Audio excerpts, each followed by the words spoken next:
मेरा नाम मीरा है। मेरे भैया हर रोज जब काम से वापस आते तो खाना खाने के बाद भाभी से कहते कि तैयार हो जाओ। भाभी जैसे ही भैया के मुंह से ये बात सुनती तो ना जाने क्यों, लेकिन उनके चेहरे पर शिकन आ जाती और वो बहुत चिंता में पड़ जाती। ऐसा लगता कि जैसे वो भैया के साथ जाना तो नहीं चाहती, लेकिन भैया के कहने की वजह से वो तैयार होने चली जाती थी। उसके बाद दोनों लोग तैयार होकर कहीं जाते थे।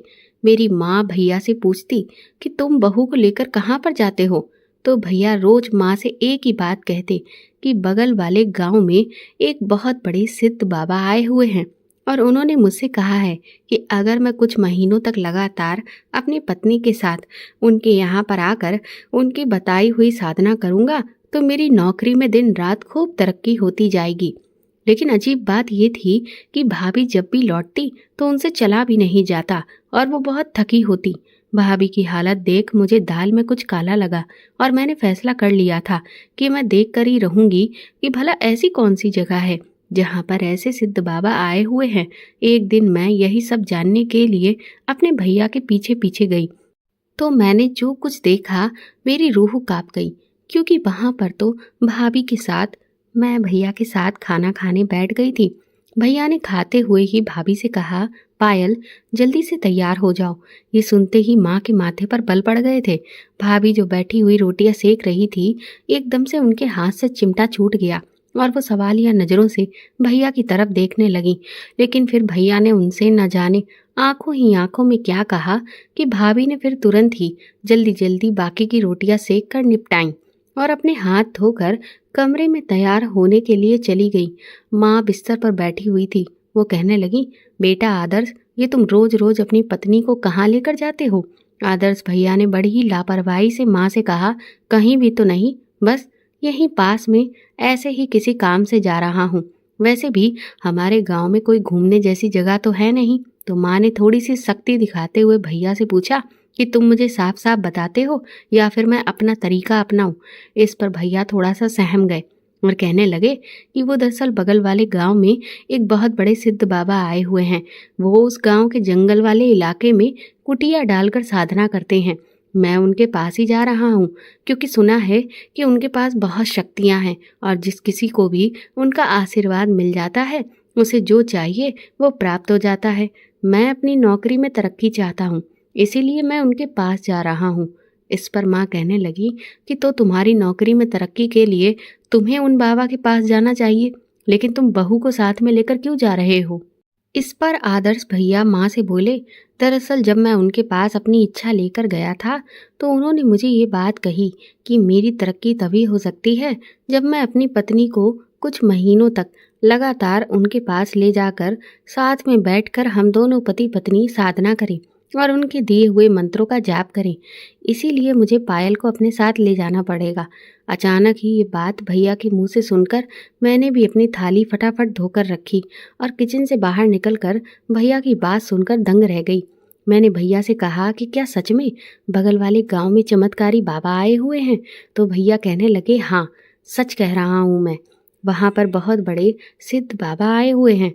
मुझे तो भैया की बात सुनकर यकीन ही नहीं हो रहा था। मैंने भैया से कहा कि मैं भी जल्दी से तैयार होकर आ जाती हूँ, आप मुझे भी उन बाबा जी के पास ले चलिए प्लीज़ भैया, क्योंकि मुझे भी बाबा जी से आशीर्वाद चाहिए ताकि मेरे परीक्षा में इतने अच्छे नंबर आएं कि मैं पूरे स्कूल में टॉप कर जाऊं। भैया मेरी बात सुनकर मुझे घूरने लगे और कहने लगे, चुपचाप आराम से घर में ही बैठी रहो।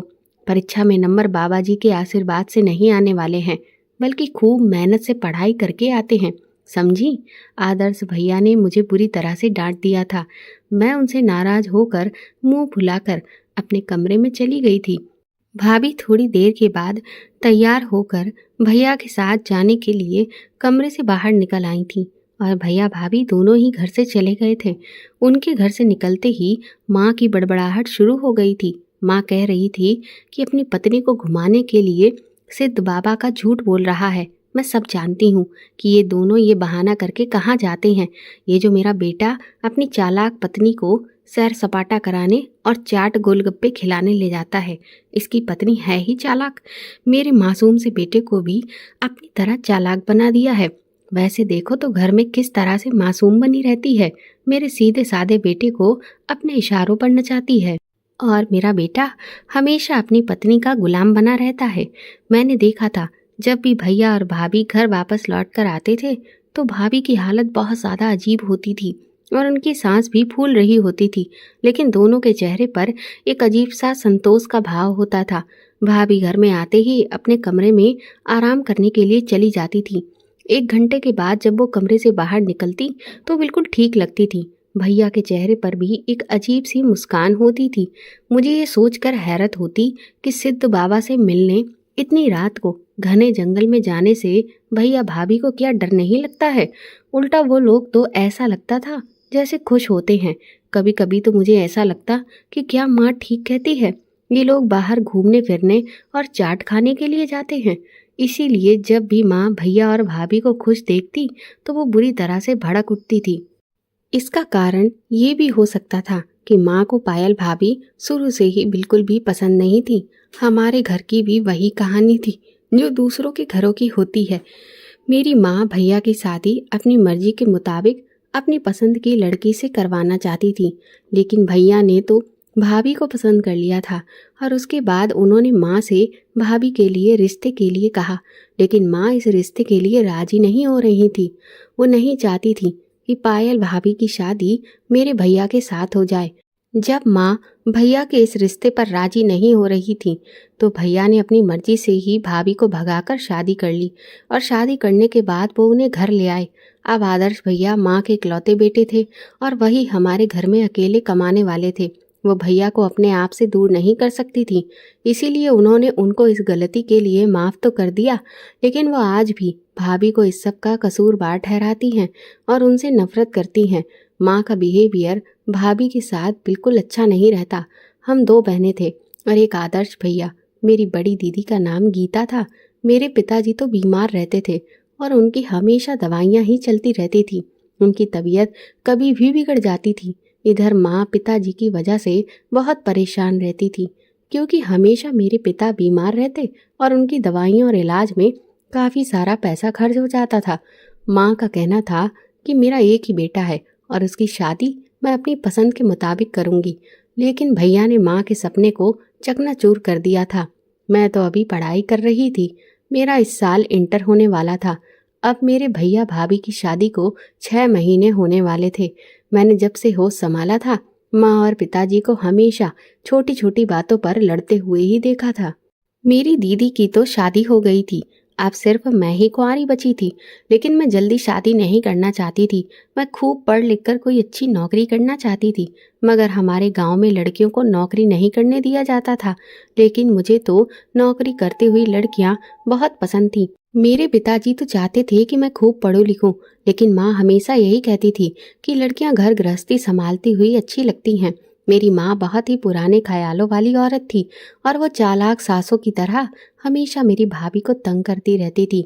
मेरे पिता माँ को बहुत समझाते थे कि बहू पर इतना अत्याचार मत किया करो, तुम्हारे आगे भी बेटियां हैं, लेकिन मेरी माँ तो समझने के लिए तैयार ही नहीं थी। इस बात पर माँ और पिताजी दोनों में बहुत ज़्यादा लड़ाई रहती थी। भैया तो भाभी का बहुत ख्याल रखते थे, उनका बहुत कहना मानते थे, लेकिन मुझे कभी कभी ऐसा लगता था जैसे भाभी किसी बात से बहुत परेशान रहती हैं। लेकिन वो बेचारी फिर भी घर के सारे काम मन लगाकर किया करती थी और माँ की सारी बातों को खामोशी से सुना करती थी। कभी उन्होंने माँ को पलटकर जवाब नहीं दिया था, जबकि मेरी माँ भाभी को बहुत बुरा भला कहती थी। माँ तो भाभी से बहुत ज़्यादा बैर रखती थी। सुबह सवेरे ही माँ उठकर बैठ जाया करती थी। ढंग से दिन भी नहीं निकलता था। गर्मियों का महीना था, हम सब लोग छत पर एक साथ सोया करते थे, क्योंकि दिन भर की गर्मी की वजह से कमरों के अंदर बहुत ज़्यादा घुटन पैदा हो जाती थी। हमारे घर में एसी भी नहीं था, जबकि रात को ठंडी हवा चलती थी तो हम छत पर सोने चले जाते थे। माँ सुबह के 6 बजे ही उठ जाया करती थी और सबसे पहले आदर्श भैया के कमरे का दरवाज़ा बजाना शुरू कर देती थी। हमारी आँख माँ के दरवाज़ा खटखटाने की आवाज़ पर ही सबसे पहले खुलती थी। जिस अंदाज से माँ आदर्श भैया के कमरे का दरवाज़ा बजाती थी, हमें लगता था कि जैसे कोई तूफान आ गया है। हम उठकर बैठ जाते थे और आदर्श भैया तो आंखें मलते हुए दरवाज़ा खोलने के लिए आया करते थे। फिर वो माँ से इस बात की शिकायत करते थे कि माँ, अभी तो ठीक से दिन भी नहीं निकला है और आप अभी से ही जगाने के लिए आ गई हो। वो माँ से कहते, माँ प्लीज़ कम से कम ढंग से दिन तो निकलने दिया करो। आपको पता है ना कि मैं रात को भी देर से सोता हूँ, इसीलिए मेरी नींद पूरी नहीं हो पाती। उधर दिन ठीक से नहीं निकलता और इधर आप मेरा दरवाज़ा बजाना शुरू कर देती हो। माँ भैया की बात सुनकर रोना धोना शुरू कर देती थी। सुबह सुबह ही सारे घर में हंगामा मच जाता था। माँ आदर्श भैया से कहती कि अब तुझे मेरे आगे भी जुबान चलानी आ गई है। पहले तो तू मेरी हर बात को खामोशी से सुनता रहता था और तुझे पता है कि मैं पहले से ही तुझे इतनी सवेरे उठाती हूँ, लेकिन अब तो तुझे मेरी हर बात से शिकायत होने लगी है। जब से तेरी पत्नी इस घर में क्या आई है, तू तो अपनी पत्नी का गुलाम बनकर रह गया है। और देखो मेरे सामने कितनी जुबान तेरी चलने लगी है। मुझे तो पहले से ही पता था कि पायल बहुत तेज लड़की है, इसीलिए तो मैं तेरी इसके साथ शादी के लिए राजी नहीं थी। इस लड़की ने तुझे मेरे आगे बोलना सिखा दिया है, वरना तू तो अपनी माँ का सीधा साधा सा बेटा था। माँ भाभी और भैया को बहुत बुरा भला कह रही थी। पिताजी ने फिर माँ को डांट लगाई। कहने लगे, इतनी सुबह सुबह किस बात का शोर मचाया हुआ है। भैया फिर खामोशी से नहाने के लिए चले गए। हमारा घर पुराने टाइप का बना हुआ था। माँ की बहस की वजह से हमारे घर में सुबह सुबह हंगामा खड़ा हो जाता था। आदर्श भैया भी शाम को जब काम से घर आते और खाना खाने के बाद भाभी को तैयार करवाने के बाद जाने कहाँ लेकर चले जाते थे। माँ के नाराज होने की भी वो कोई फिक्र नहीं करते थे। अजीब बात ये थी कि भैया और भाभी जब भी घर वापस आते थे तो भाभी का चेहरा बहुत उदास होता था। उनके चेहरे पर थकान भी नजर आती थी और आदर्श भैया भाभी को आराम से पकड़कर घर में लाते थे, जैसे कि किसी बीमार इंसान को घर में पकड़कर लाया जाता है। और भाभी सीधा अपने कमरे में जाकर 1 घंटे तक आराम करती थी। लंबी लंबी सांसें भरने लग जाती थी, जैसे कि उनकी तबीयत ठीक नहीं है। लेकिन इसके बाद भैया और भाभी एक दूसरे को देखकर इशारों में कुछ कहते थे और मुस्कुरा देते थे और आंखों से एक दूसरे को सांत्वना देते थे, जैसे कि वो आंखों ही आंखों में कोई बात करना चाह रहे हों। मैं उन लोगों के इन आंखों के इशारों को नोटिस किया करती थी। मैं सब कुछ देखकर नज़र झुका लेती थी, लेकिन उन दोनों की मुस्कुराहट मेरी माँ के सीने को छलनी करके रख देती थी। मुझे न जाने क्यों दिन ब दिन उन बाबा से मिलने का इंटरेस्ट आने लगा था। मैं स्कूल में अपनी सहेलियों के साथ ही जाती थी और इत्तेफाक ये था कि जब मैं स्कूल से वापस लौटती थी तो रास्ते में ही उसी दूसरे गांव का जंगल भी पड़ जाता था। मुझे ना जाने क्यों बाबा से मिलने का बहुत इंटरेस्ट हो रहा था। मैंने इस बारे में अपनी सहेलियों को भी बता दिया था कि शायद मेरी किसी सहेली ने अब तक बाबा जी से मुलाकात की हो, लेकिन इस बात के बारे में मेरी सहेलियों में से कोई भी नहीं जानता था। किसी ने इस बारे में सुना भी नहीं था। मुझे तो बड़ी हैरानी हुई थी कि इतनी बड़ी ये बात है कि हमारे बगल के गांव में इतने सिद्ध बाबा आए हुए हैं जिनके पास इतनी चमत्कारी शक्तियां हैं और मेरी सहेलियों को इस बारे में कुछ पता ही नहीं है। ऐसी बात तो हमारे गांव में जंगल की आग की तरह फैल जानी चाहिए थी। फिर ये कैसे मुमकिन था कि किसी को भी इस बात के बारे में कुछ पता ही नहीं था। अब तो मेरा इंटरेस्ट और भी ज़्यादा बढ़ने लगा था। सारा दिन अपनी क्लास में बैठकर भी मेरा सारा ध्यान बार बार उन बाबा जी की तरफ ही जा रहा था। हालांकि मैं पढ़ाई में बहुत अच्छी थी, मेरा दिमाग बहुत तेज था, हर साल मैं फर्स्ट आती थी और अब तो वैसे भी मेरा स्कूल में लास्ट ईयर चल रहा था। मेरा इंटर कंप्लीट होने के बाद मेरा एडमिशन कॉलेज में होना था। मेरी टीचर्स हमेशा मेरी तारीफ करती थी, लेकिन फिर भी मेरे दिल में बारबी का डर बना हुआ था और एक इच्छा भी ये थी कि मैं पूरे स्कूल में टॉप करूं। इसीलिए मैं हमेशा अपनी पढ़ाई पर फोकस करती थी। लेकिन आज मेरा दिमाग ना जाने कहाँ खोया हुआ था। मेरी टीचर ने जब मुझे खोया हुआ देखा तो पूछा कि तुम्हें क्या हुआ है, तुम कहाँ ख्यालों में खोई हुई हो। अचानक मैं उनकी बात पर घबरा गई थी। दिमागी तौर पर मेरा ध्यान तो बाबा जी की तरफ ही पड़ा हुआ था। मैं बार बार उनके बारे में ही सोच रही थी, जो कि जंगल में रहते थे। लेकिन भैया भाभी के अलावा बाबा जी से अभी तक कोई भी मिलने नहीं गया था। मुझे याद आने लगा कि बचपन में टीवी पर हम वो सारे ऐसे नाटक देखा करते थे जिसमें हम कई सारे ऋषि और मुनियों को तपस्या करते हुए देखते थे। कभी वो बारिश में बैठे हुए तपस्या करते थे तो कभी तेज धूप में, और उनकी जादुई शक्तियों को देखकर मुझे बहुत ही अचंभा होता था। वो तरह तरह के चमत्कार करते थे। जिसे देखकर मुझे तो अपनी आंख पर यकीन ही नहीं होता था। लेकिन हम लोग इस तरह से खुश होते थे जैसे कि किसी अजूबे को देख लिया हो। उन्हें देखकर मेरा भी दिल करता था कि काश मेरे पास भी ऐसी ही शक्तियां आ जाएं, तो मैं अच्छी अच्छी खाने की चीजें अपने आसपास जमा कर लूं और खूब सारे नए नए कपड़े भी ले आऊं।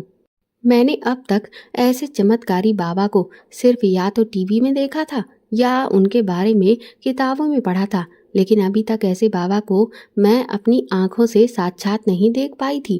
फिलहाल अभी तो मैं बहुत ज़्यादा कंफ्यूज हो रही थी। मेरे सामने मेरी टीचर खड़ी हुई थी और उन्होंने मेरे हाथ पर डंडा मार दिया। वो मुझे घूर कर देखने लगी, कहने लगी, तुम्हारा ध्यान कहाँ है? मैंने उनसे नज़रें चुरा ली। टीचर ने डंडा मेरे हाथ पर बड़ी जोर से मारा था। मैंने जल्दी से बाबा जी पर से अपना ध्यान हटा लिया और पढ़ाई करने लगी। छुट्टी के टाइम मैंने सोचा कि एक बार मैं जंगल वाले रास्ते पर कुछ देर तक रुककर वहां पर देखूंगी, शायद मुझे कोई बाबा जी के पास जाता हुआ दिख जाए। मैंने फैसला कर लिया था और सोचा था कि मैं अकेले तो उस जंगल के अंदर नहीं जा सकती हूँ, मुझे अपनी सहेलियों को भी इस बारे में बताना होगा। मैं अपनी सहेलियों के साथ उसी रास्ते से जाने लगी थी जहाँ पर वो जंगल पड़ता था। मेरे अंदर एक अजीब सी एक्साइटमेंट जाग रही थी। एक तो बाबा जी से मिलने का इंटरेस्ट और खुशी थी, लेकिन दूसरा ये डर भी था कि घर में अगर किसी को पता चल गया तो ना जाने क्या हो, क्योंकि ये जंगल काफ़ी सुनसान था। अगर वहाँ पर किसी ने मुझे नुकसान पहुँचा दिया तो ना जाने मेरे साथ क्या हो जाए। आसपास के गांव और मेरे गांव में भी कई बार सुनसान इलाकों में लड़कियों के साथ छेड़खानी और उसके अलावा न जाने कैसी कैसी घटनाएं होती रहती हैं। इन सब के बारे में मैंने बहुत बार अपने घर वालों से और आसपास के लोगों से सुना है। हम सारी सहेलियां मिलकर उस जंगल वाले रास्ते के पास आ गई थीं। मैंने अपनी सहेलियों को वहां पर रुकने के लिए कहा, लेकिन मेरी सारी सहेलियों को अपने घर समय पर जाना था। मैंने उनसे कहा कि कुछ देर यहाँ रुकते हैं, क्योंकि मुझे लगा कि कोई ना कोई तो बाबा जी से मिलने जरूर जाएगा। लेकिन वो कहने लगी कि उन्हें लेट हो रहा है, इसलिए वो लोग चली गई। तो फिर मैंने उनको जाने दिया और मैं खुद अकेले खड़े होकर वहाँ पर किसी के आने का इंतजार करने लगी। मुझे कैसे भी करके बाबा जी से मिलना था और टॉप करने के लिए वो जो भी मंत्र बताते थे वो चाहिए था। इसीलिए मैं घर नहीं गई थी। मुझे वहां पर खड़े हुए काफी देर हो गई थी। मैं चारों तरफ देख रही थी। मेरे दिल में एक डर भी था कि कहीं मेरे गांव के किसी पहचान वाले ने अगर मुझे यहाँ अकेले खड़ा हुआ देख लिया तो ना जाने क्या होगा। मैं इसीलिए बहुत सावधानी से चारों तरफ नजरें दौड़ा रही थी। उस वक्त तो इतनी धूप थी कि मुझे वहां पर टहलते हुए काफी देर हो गई थी और मुझे बहुत गर्मी भी लग रही थी। मेरा पूरा शरीर पसीने से भीग चुका था। लगभग 1 घंटा पूरी सावधानी के साथ चारों तरफ नजर घुमाते हुए मैं इंतजार करके थक चुकी थी, लेकिन वहां कोई भी नहीं आया था। मैं बड़ी मायूस सी हो गई थी। मायूस होकर जब मैं घर वापस आई तो माँ बहुत ज्यादा गुस्से में थी। मैंने देखा कि माँ भाभी को डांट रही थी और भाभी भी रो रही थी। मैं समझ गई थी कि माँ ने जरूर भाभी से कुछ ऐसा वैसा कह दिया होगा। माँ ने भाभी से कहा कि पायल, तुम्हारे ये हथकंडे मेरे घर पर नहीं चलेंगे। बहाने बना बना कर तुम मेरे बेटे को रात को घर से न जाने कहाँ घुमाने फिराने की जिद लेकर चली जाती हो। तुम मेरे बेटे को मुझसे दूर नहीं कर सकती। मैं तुझे समझा देती हूँ कि रात को अपना बिस्तर छत पर लगा लेना। इतनी गर्मी है फिर भी तुम दोनों बंद कमरे में सोते हो। तुम दोनों को कमरे के अंदर नींद कैसे आ जाती है? आदर्श को तो शादी से पहले बिल्कुल भी गर्मी बर्दाश्त नहीं होती थी और अब गर्मी के महीने में भी कमरा बंद करके सो रहा है। वो पहले हम सब लोगों के साथ ही छत पर सोया करता था। न जाने तूने मेरे बेटे पर ऐसा क्या जादू कर दिया है कि वो हमेशा तेरा ही कहना मानता है। मैं भी देखती हूँ कि रात को तुम लोग कैसे कमरे में अंदर सोते हो। माँ को ना जाने भाभी से क्या प्रॉब्लम थी, वो बेचारी बिना आवाज के रो रही थी। भाभी माँ से कहने लगी कि माँ जी, मैंने तो आदर्श से कहा था कि हम लोग छत पर बिस्तर लगाकर सो जाते हैं, लेकिन उन्होंने मना कर दिया था। भाभी की किसी भी बात पर माँ को कोई यकीन नहीं आ रहा था। माँ भाभी से कहने लगी कि बस बस रहने दे, मेरे सामने ज़्यादा मासूम बनने की ज़रूरत नहीं है। माँ ने तो फौरन ही उन्हें टोक दिया था। मेरी बड़ी दीदी, उनका रंग बहुत ज़्यादा सांवला था, उनका कहीं भी रिश्ता नहीं हो पा रहा था। जब भाभी हमारे घर शादी करके आई थी तो माँ को उनका बड़ा भाई बहुत पसंद आया था। इसीलिए माँ ने शर्त रखी थी कि मैं तुझे एक ही शर्त पर एक्सेप्ट करूँगी, जब तू मेरी बेटी की शादी अपने भाई से करवा देगी। भाभी की फैमिली वाले तो पहले से ही उनसे बहुत ज़्यादा नाराज़ थे। बड़ी मुश्किल से भाभी ने अपनी फैमिली को अपनी तरफ से राज़ी किया था और फिर अपने भाई को भी राज़ी किया था कि वो अपनी बहन का घर बसाने की खातिर उनकी ननद से शादी कर ले। अब भाभी ने तो भाग कर शादी की थी। वो लोग भाभी से बहुत ज़्यादा नाराज़ थे, लेकिन बहन भाई का रिश्ता तो बहुत ही प्यार से बनाया गया होता है। इसीलिए अपनी बहन का घर बसाने की खातिर अपनी बहन को खुश देखने की वजह से उनके भैया ने भाभी को माफ़ कर दिया और साथ ही साथ मेरी बड़ी दीदी के साथ शादी भी कर ली। भाभी का भाई मेरी दीदी को बहुत ख्याल रखता था, हमेशा उनके इशारों पर चलता था, जबकि मेरी दीदी का रंग तो बहुत दबा था। इस वजह से उनका कहीं भी रिश्ता भी नहीं लग पा रहा था। लेकिन शादी करने के बाद वो अपनी पत्नी को बहुत प्यार करने लगे थे। मेरी बड़ी दीदी बहुत अच्छी थी और बहुत अच्छे बिहेवियर की थी, लेकिन मेरी माँ ने उनकी आदतों को बिगाड़ दिया था। माँ हर रोज़ उनसे फ़ोन पर घंटों बातें करती और उन्हें कहती थी कि अपने पति को काबू में रखा करो, और यहाँ पायल भाभी को वो परेशान करती रहती थी। हालांकि सुबह सुबह ही उठकर भाभी घर के कामों में लग जाती थी। सुबह होते ही उन्होंने सबके लिए नाश्ता बनाना होता था, घर की सफाई करती थी, दोपहर का खाना बनाती थी। सारे काम ज़्यादातर भाभी ही किया करती थी। माँ तो सिर्फ थोड़ा बहुत पिताजी का ही काम कर लेती थी। मुझे खुशी थी कि चलो, इस सब के बीच में माँ ने मुझ पर कोई ध्यान नहीं दिया था और मैं उनके गुस्से से बच गई थी और सवाल जवाबों से भी, कि मैं इतनी देर से घर लौटकर क्यों आई हूँ। किसी का भी मुझ पर कोई ध्यान नहीं था। मैं खामोशी से दबे पांव अपने कमरे में चली गई। आदर्श भैया तो नाश्ता करने के बाद सुबह को अपनी नौकरी पर जाने के लिए घर से निकल जाते थे और फिर शाम को ही घर लौटते थे, और तब तक पायल भाभी की बात बात पर शामत ही आती रहती थी। मैं इतनी गर्मी में स्कूल से आई थी, आते ही मैं नहाने के लिए चली गई। ठंडे ठंडे पानी से नहाकर मुझे बहुत सुकून मिल गया था। उस टाइम भाभी अपने कमरे में बैठी हुई थी। मैं भाभी के कमरे में चली गई। वो बेचारी खाना खाते खाते आंसू भी बहा रही थी। मैं भी उनके पास बैठ गई। उन्होंने मुझे भी कहा कि तुम भी खाना खा लो, लेकिन मैंने इनकार कर दिया और कहा कि भाभी, आप खाना खाइए, आपकी तबीयत ठीक नहीं लग रही है। उन्होंने कहा, तुम ठीक कह रही हो, मेरी तबीयत ठीक नहीं है। भाभी की ऐसी हालत देखकर मुझे माँ के बिहेवियर पर अफसोस हो रहा था। मैंने भाभी को तसल्ली दी कि माँ को तो ऐसी कड़वी बातें बोलने की आदत है, आप उनकी बातों को दिल पर मत लिया करो। मेरी थोड़ी सी हमदर्दी से भाभी बोलने लगी थी और कहने लगी, मैं कुछ भी कर लूँ, लेकिन मेरी सास का मेरे प्रति बिहेवियर कभी भी ठीक नहीं होता। मैंने कहा, भाभी, आप माँ की बातों पर ध्यान मत दिया करो, एक कान से सुनकर दूसरे कान से निकाल दिया करो। मेरी बात सुनकर उन्हें तसल्ली हो गई थी। फिर मैंने मेन मुद्दे पर बात की। मैंने भाभी से कहा, भाभी, आप जंगल से होकर किस रास्ते पर बाबा जी के पास जाती हैं, क्योंकि मुझे तो उनके पास जाते हुए अभी तक कोई भी नज़र ही नहीं आया। मैं तो लगभग 1 घंटे तक जंगल के पास खड़े होकर चारों तरफ देखकर इंतजार करती रही। मेरी बात पर भाभी हैरान हो गई थी और उनके चेहरे के एक्सप्रेशन बदल गए थे। वो कहने लगी कि तुम क्यों वहाँ पर खड़े होकर किसी के आने का इंतजार कर रही थी? तुम छोटी हो, अगर तुम्हारे साथ वहाँ पर कोई ऊंच नीच हो जाती तो फिर हम लोगों का क्या होता? मैंने ध्यान से भाभी की तरफ देखा था। वो दुबली पतली सी थी और मेरी सेहत तो भाभी से थोड़ी ज़्यादा ही थी। मैंने कहा, भाभी, आप इतनी ताकतवर नहीं होंगी, लेकिन मैं तो आपसे ज़्यादा ताकतवर हूँ। मैं तो किसी से भी लड़ जाऊंगी। इस पर भाभी कहने लगी, क्या तुम्हारा दिमाग खराब हो गया है? ये तुम क्या बोल रही हो? मैंने भाभी से कहा, प्लीज़ भाभी, मुझे भी उन बाबा जी से मिलने का बड़ा शौक़ है, इसीलिए मुझे भी अपने साथ लेकर चलो ना। रात को जब भैया आपको अपने साथ बाबा जी के पास लेकर जाएंगे तो मैं भी आपके साथ चलूँगी। ना जाने क्यों वो मेरी बात पर अजीब ही परेशानी का शिकार हो गई थी और वो मुझसे नज़रें चुराने लगी। कहने लगी, तुम इस बारे में अपने भैया से ही पूछ लेना। जिस तरह से उन्होंने मुझे टाल दिया था, मुझे तो अब माँ की बातें सच ही लगने लगी थी कि भाभी भैया के कान भरती हैं, वरना मुझे अपने साथ ले जाने में उन्हें क्या प्रॉब्लम है? उनके साथ मैं भी अगर चली जाऊंगी तो ऐसा क्या हो जाएगा? मैं उनकी किसी भी चीज़ में कोई दखल अंदाजी थोड़ी ना करूंगी।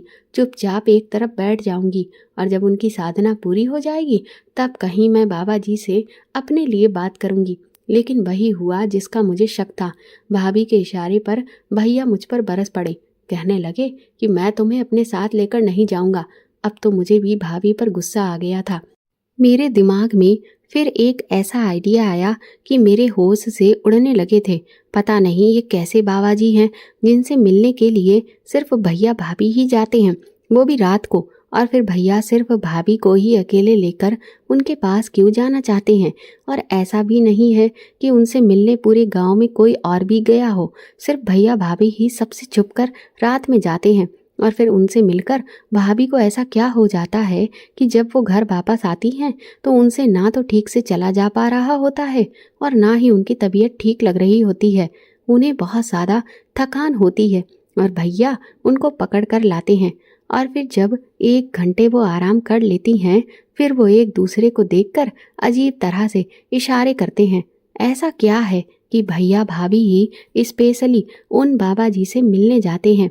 बाकी तो मैंने आज तक कभी भी किसी के मुंह से उन बाबा जी के बारे में कोई बात तक नहीं सुनी थी। मैं जब भी अपनी सहेलियों से मिलती थी और उनसे कहती थी कि दूसरे गांव के जंगल वाले रास्ते पर तुम लोगों ने कभी सिद्ध बाबा से मिलते हुए किसी को देखा है, तो सब की सब मेरा मजाक उड़ाने लग जाती थी। वो कहती थी कि ऐसे कौन से जादूगर बाबा हैं जो इस जंगल में रहने आ गए हैं। अरे अगर ऐसी कोई बात होती तो अब तक तो हमारे गांव में लोगों की भीड़ लग गई होती इस जंगल में, क्योंकि ऐसे जादुई बाबा का आशीर्वाद लेने और उनसे अपनी मनोकामना पूरी करवाने के लिए गांव वाले पीछे थोड़ी ना रहने वाले हैं। अगर ऐसा होता ना तो अब तक तो जंगल में लाइन लगी पड़ी होती और आसपास के बाकी के गांव के लोग भी यहाँ पर टेंट लगाकर रहने लगते। मेरी सहेलियों की बात तो ठीक थी। आखिर अभी तक मेरे गांव से तो छोड़ो, आसपास के किसी भी गांव से मुझे कोई भी उन बाबा जी से मिलते हुए नजर क्यों नहीं आया था? अब तो मेरे अंदर एक जासूस जाग चुका था। मुझे अब इस राज से पर्दा हटाना ही था कि आखिर ऐसा कौन सा राज है जो भैया भाभी रोज इसी टाइम पर बाबा जी से मिलने जाते हैं, वो भी माँ के मना करने के बावजूद भी। मैं अब दिल ही दिल में ये ठान चुकी थी कि इस सच्चाई को मैं सामने लाकर ही रहूंगी। अभी मैंने अपनी बात पर ध्यान दिया ही था और मैं इस बारे में सोच रही थी कि मेरी बड़ी दीदी रोते रोते हुए हमारे घर पर आ पहुंची थी। उनके पति से उनका बहुत बड़ा झगड़ा हो गया था और उन्होंने दीदी के मुंह पर थप्पड़ मार दिया था। अब हमारे घर पर एक और तूफान खड़ा हो चुका था। काफी दिनों तक दीदी हमारे घर पर ही रही और कुछ दिनों बाद उन्होंने एक अजीब सी रट लगा ली। वो कहने लगी कि आदर्श भैया भी पायल भाभी को 1-2 थप्पड़ मारकर उनको उनके मायके छोड़कर आए। ये बात सुनकर तो भैया जम से गए थे, क्योंकि भैया भाभी आपस में एक दूसरे से बहुत प्यार करते थे और वो बहुत खुश रहते थे। भैया ने कहा कि तुम्हारे इस मैटर में भला मेरा और पायल का क्या कसूर है?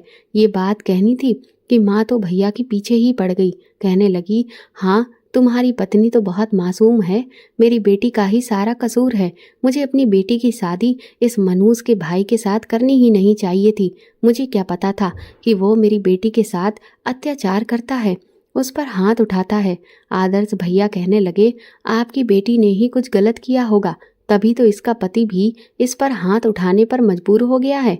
ऐसे ही तो कोई किसी पर हाथ नहीं उठाता। माँ कहने लगी, तुझे अपनी बहन की तकलीफ का जरा भी एहसास नहीं है?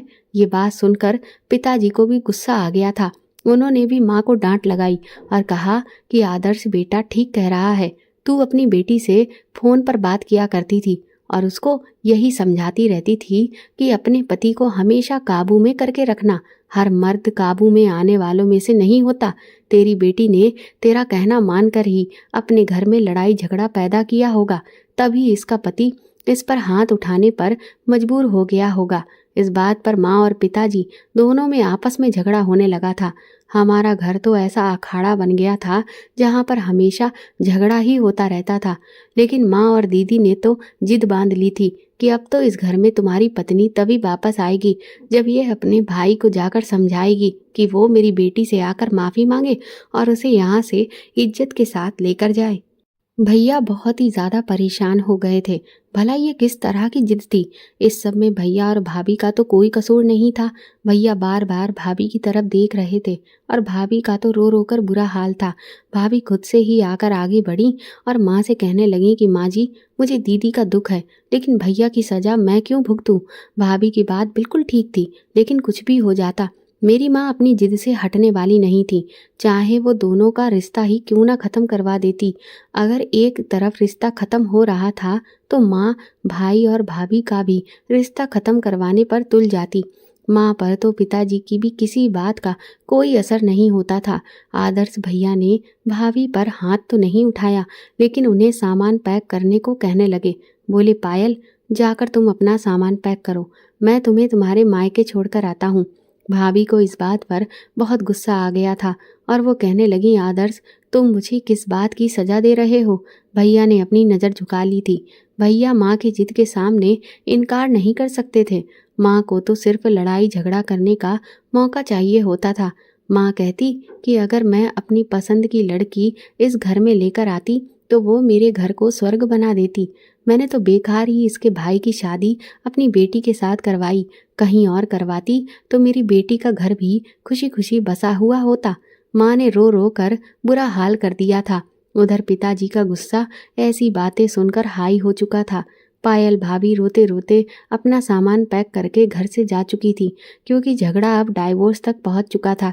क्योंकि माँ की शर्त थी कि तुझे अगर अपनी बहन का घर बसाना है तो अपनी पत्नी को डाइवोर्स देना ही होगा। लेकिन भैया तो किसी भी हाल में भाभी को नहीं छोड़ सकते थे।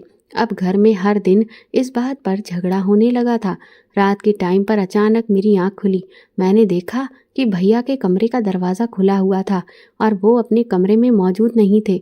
बाहर का गेट खोलकर घर से बाहर चले गए थे। मैं सोच रही थी कि आज तो भाभी भी घर में नहीं है, भैया इस टाइम पर कहाँ गए होंगे। लेकिन ये एक दिन की बात नहीं थी। अब तो मैंने देखा कि भैया हर रोज़ रात को घर से निकल जाते थे। इस बार मैंने भैया का पीछा करने की ठान ली थी। जैसे ही भैया बाहर निकले, मैं भी जल्दी से दुपट्टा ओढ़कर घर से निकल गई थी। माँ और पिताजी तो उस वक्त गहरी नींद में सोए हुए थे।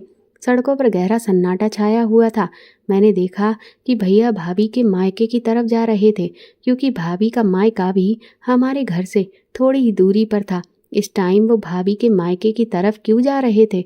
मुझे तो डर लग रहा था कि कहीं भैया ने अगर मुझे उनका पीछा करते हुए देख लिया तो मेरी तो पिटाई लग जाएगी।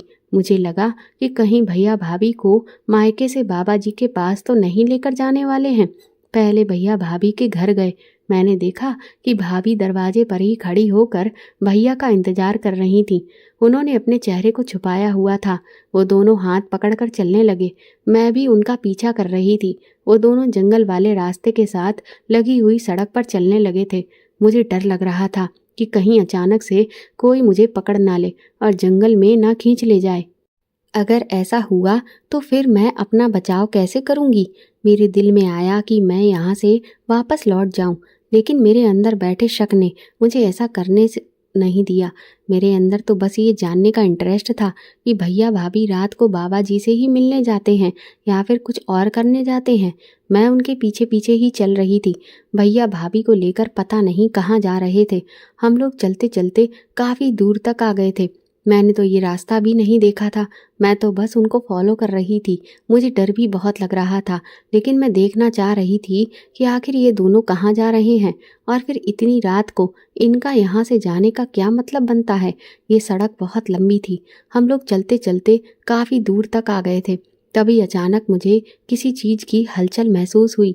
मैं घबरा गई कि कहीं कोई चोर या डाकू तो नहीं आ गया। जैसे ही मैंने पलट कर देखा तो दूर से एक गाड़ी आ रही थी। मेरी जान में जान आई, लेकिन मैं देखकर हैरान थी कि भैया और भाभी एक सरकारी अस्पताल के अंदर चले गए थे। ये सरकारी अस्पताल हमारे गांव के बाहर कुछ दूरी पर बना हुआ था। भैया भाभी सरकारी अस्पताल के अंदर गए। मैं भी उन दोनों के पीछे अंदर चली गई। जैसे ही मैं अंदर गई तो वहाँ पर मुझे एक नर्स ने रोक लिया और मुझसे पूछा कि तुम्हें क्या काम है। मैंने अपना चेहरा दुपट्टे से छुपाया हुआ था। अचानक भैया भाभी ने पीछे पलट कर देखा और उन दोनों ने मुझे पहचान लिया। मैं हैरान रह गई थी और मेरी सच्चाई भैया भाभी के सामने आ गई थी। भैया भाभी ने नर्स को कहा कि ये लड़की हमारे साथ है, क्योंकि रात के इस टाइम पर अस्पताल वालों को भी चौकन्ना रहना पड़ता है कि कहीं कोई गलत इंसान अस्पताल में ना घुस जाए। मुझे भैया से बहुत ज़्यादा डर लग रहा था। भैया मेरे करीब आए और मुझे घूर कर देखने लगे। मैंने अपनी नज़रें नीचे झुका ली थी, क्योंकि भैया समझ गए थे कि मैं दोनों का पीछा करते हुए यहाँ तक आई हूँ। जिसकी मुझे उम्मीद थी वही हुआ। भैया ने मुझे डांटते हुए कहा, तुम यहाँ पर क्या कर रही हो? मैंने भैया से कहा कि मैं आप लोगों का पीछा कर रही थी।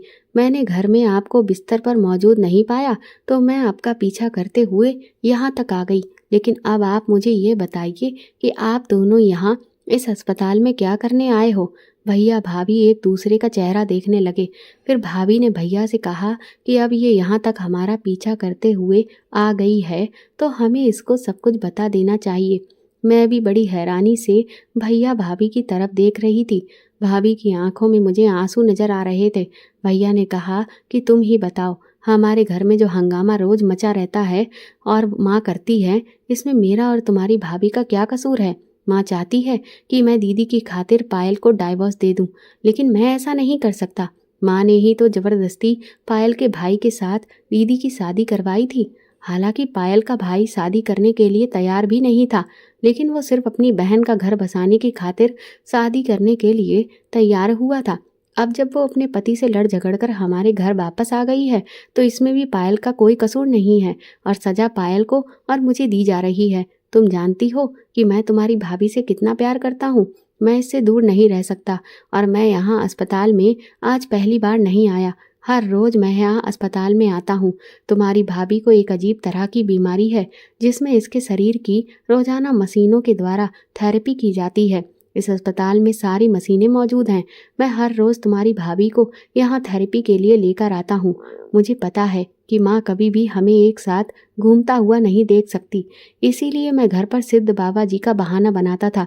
अगर मैं उनको पायल की बीमारी के बारे में बता देता तो माँ पायल को और ज़्यादा तंग करती और कहती कि बीमार होते हुए भी मेरे बेटे के पल्ले बंध गई है।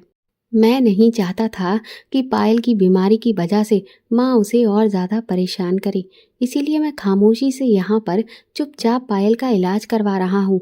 मैं माँ के भी खिलाफ नहीं जा सकता और अपनी पत्नी के भी, जबकि मुझे पता है कि कौन सही है और कौन गलत है।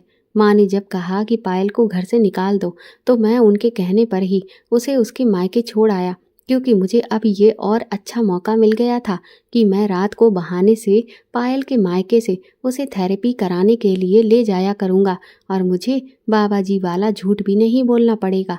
उस दिन मेरे दिमाग में कोई आइडिया नहीं आया था, इसीलिए मैंने बाबा जी वाली बात कह दी थी। मैं बड़ी हैरानी से भैया की बातें सुनने लगी। मैंने कहा, भैया मैं तो आपका पीछा करते हुए इसलिए आई थी कि कहीं आप आज भी भाभी को बाबा जी के पास लेकर जा रहे होंगे, क्योंकि मुझे भी ये सुनकर बहुत खुशी हो रही थी कि हमारे गांव में इतने चमत्कारी बाबा आए हुए हैं और मुझे भी उनसे मिलना था। लेकिन जब आपने जंगल वाला रास्ता पार कर लिया तो मैं समझ गई थी कि आप लोग कहीं और ही जा रहे हो। लेकिन भाभी का ये इलाज कब से चल रहा है? भैया ने कहा कि तुम्हारी भाभी के शरीर में एक अजीब तरह की बीमारी पैदा हो गई है, जो कोई इतनी बड़ी तो नहीं है, लेकिन उसके लिए थेरेपी होना बहुत ज़रूरी है ताकि आगे चलकर इस बीमारी की जड़ खत्म हो जाए। और ये इलाज 4 महीने से चल रहा है। लगभग 1 महीने का इलाज और रह गया है। उसके बाद मैं पायल को उसके मायके से ही ले जाकर कहीं दूसरे घर में शिफ्ट हो जाऊंगा, क्योंकि उस घर में रहते हुए तो माँ कभी भी हमें चैन से जीने ही नहीं देगी। मैं दोबारा वापस अपने घर नहीं जाऊंगा। अगर हर रोज हमारे घर में लड़ाई झगड़ा होता रहेगा तो पायल दिन ब दिन और ज़्यादा बीमार होती चली जाएगी। जब उसकी ये थेरेपी होती है तो पायल बहुत ज़्यादा परेशान हो जाती है और इसके शरीर में थकावट होने लगती है। मैं उसे पकड़ कर लेकर आता हूँ और मैं उसको देखकर खुश होता हूँ कि बस कुछ और दिनों की बात है और मेरी पत्नी पूरी तरह से ठीक हो जाएगी। मैंने भैया से माफ़ी मांगी और कहा कि भैया मुझे माफ़ कर दीजिए। मुझे आपका ऐसे पीछा नहीं करना चाहिए था, बल्कि मुझे आपसे इस पूरी बात के बारे में पहले पूछ लेना चाहिए था। भैया ने कहा, कोई बात नहीं, बस तुम हमारे लिए प्रार्थना करो, क्योंकि माँ मेरे और मेरी पत्नी पर ज़्यादा ही अत्याचार करने लगी है। भाभी की थेरेपी होने लगी थी। भाभी की थेरेपी होते हुए देखकर मुझे डर लगने लगा था, क्योंकि उनकी चीखें निकल रही थी। ये एक ऐसी थेरेपी थी जिसमें शरीर का गंदा खून निकाल लिया जाता था, क्योंकि ये जो बीमारी है वो भाभी के खून की वजह से थी। वो सारी बीमारी उनके गंदे खून के थ्रू निकल जाएगी। फिर हम भाभी को लेकर उनके मायके चले गए थे। मैंने घर जाकर पिताजी को सारी बात बता दी, क्योंकि एक वही थे जो माँ और दीदी को काबू में कर सकते थे और भैया को घर बुला सकते थे। पिताजी ने माँ को खूब डांट लगाई और कहा कि अगर मेरा बेटा अपनी पत्नी को लेकर घर वापस लौट कर नहीं आया तो फिर मैं तुम्हें तलाक दे दूंगा। आज पिताजी ने भी फैसला कर लिया था कि आर या पार ही होगा। माँ के पास तो अब कोई रास्ता ही नहीं बच रहा था, इसलिए उन्होंने अपने आप को शांत कर लिया, क्योंकि पिताजी को हमेशा भाभी ही सही लगती थी और वो इसी बात पर माँ से झगड़ा करते रहते थे। दीदी को भी डांट कर उन्होंने उनके ससुराल भेज दिया था। पिताजी ने दीदी को बहुत समझाया कि अपनी माँ के कहने में आकर कभी भी अपना घर मत बिगाड़ना, क्योंकि दीदी हर बार माँ के कहने पर ही जीजा जी से लड़ाई झगड़ा करती थी। उनका कहना था कि अपने पति को पल्लू से बांध कर रखो, जबकि भाभी पर वो खुद अत्याचार करती थी। भैया भाभी को खुलकर आपस में वो बातें भी नहीं करने देती थी। कुछ दिनों बाद भाभी अपने घर आ गई। माँ का बिहेवियर धीरे धीरे भाभी के साथ ठीक हो गया, क्योंकि पिताजी माँ पर बहुत ज़्यादा सख्ती करने लगे थे। वो माँ को डांट कर रखते थे। पहले भी वो माँ को बहुत डांटते थे, लेकिन उन्हें माँ से ज़्यादा बात करना पसंद नहीं था, क्योंकि माँ कभी किसी की बात नहीं सुनती थी। लेकिन अब पिताजी ने फैसला कर लिया था कि बेटे का घर बसाना है तो अपनी पत्नी को काबू में करना होगा। माँ बिल्कुल ठीक चल रही है। भाभी और भैया की ज़िंदगी भी आपस में बहुत अच्छी चल रही है। मैं बहुत खुश हूँ अपनी सुखी परिवार को देखकर, क्योंकि अब हमारे घर में लड़ाई झगड़ा भी बहुत कम हो गया है। उधर दीदी अपने ससुराल में बहुत खुश है, क्योंकि पिताजी ने माँ से मोबाइल छीन लिया है और कहा है कि जब बेटी घर आया करेगी तभी उससे बात किया करो। फ़ोन पर गलत बातें करके अपनी बेटी को ससुराल वालों के खिलाफ भड़काया मत करो। दोस्तों, मेरा तो सभी से कहना यही है कि अपनी बेटियों को हमेशा ससुराल में बसने की और ससुराल वालों को समझने की एडवाइस दिया करें और कभी मेरी माँ के जैसे ना बने। अगर ऐसा ही है तो फिर अपनी बहू को भी वही सब करने दीजिए जो आपकी बेटी आपके ससुराल वालों के साथ कर रही है, और इसीलिए सब मिलजुल कर खुश रहिए और आपस में प्यार मोहब्बत बनाए रखिए, ताकि हमारी नफरत की वजह से कभी कोई चोरी चुपके गलत कदम ना उठाए। तो दोस्तों, आपको ये कहानी कैसी लगी हमें कमेंट करके ज़रूर बताएं, और प्लीज़ मेरे चैनल को सपोर्ट करिए। मेरी कहानियों को ज़्यादा से ज़्यादा पढ़िए और लाइक करके उन्हें ज़्यादा से ज़्यादा शेयर करिए। Thank you.